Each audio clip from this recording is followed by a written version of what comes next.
T-minus 5 minutes and counting. 10,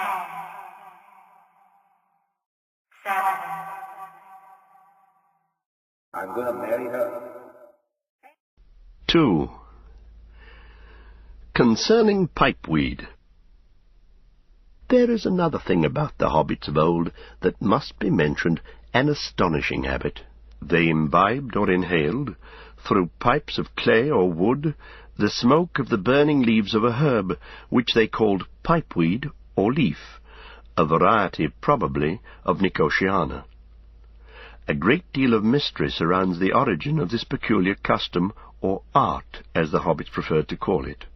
All that could be discovered about it in antiquity was put together by Meriadoc Brandybuck, later Master of Buckland, and since he and the tobacco of the South Farthing play a part in the history that follows, his remarks in the introduction to his Herb Lore of the Shire may be quoted. "This," he says, "is the one art that we can certainly claim to be our own invention. When hobbits first began to smoke is not known.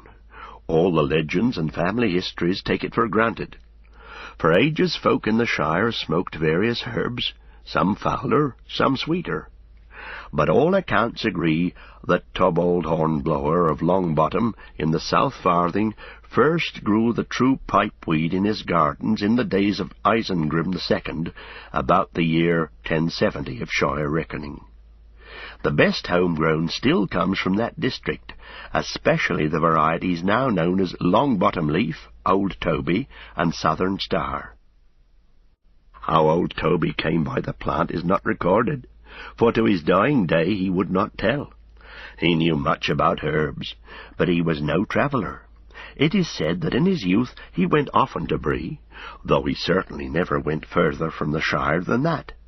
It is thus quite possible that he learned of this plant in Bree, where now, at any rate, it grows well on the south slopes of the hill.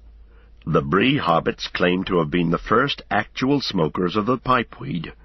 They claim, of course, to have done everything before the people of the Shire, whom they referred to as colonists. But in this case their claim is, I think, likely to be true. And certainly it was from Bree that the art of smoking the genuine weed spread in the recent centuries among dwarves and such other folk, rangers, wizards, or wanderers, as still passed to and fro through the ancient road meeting.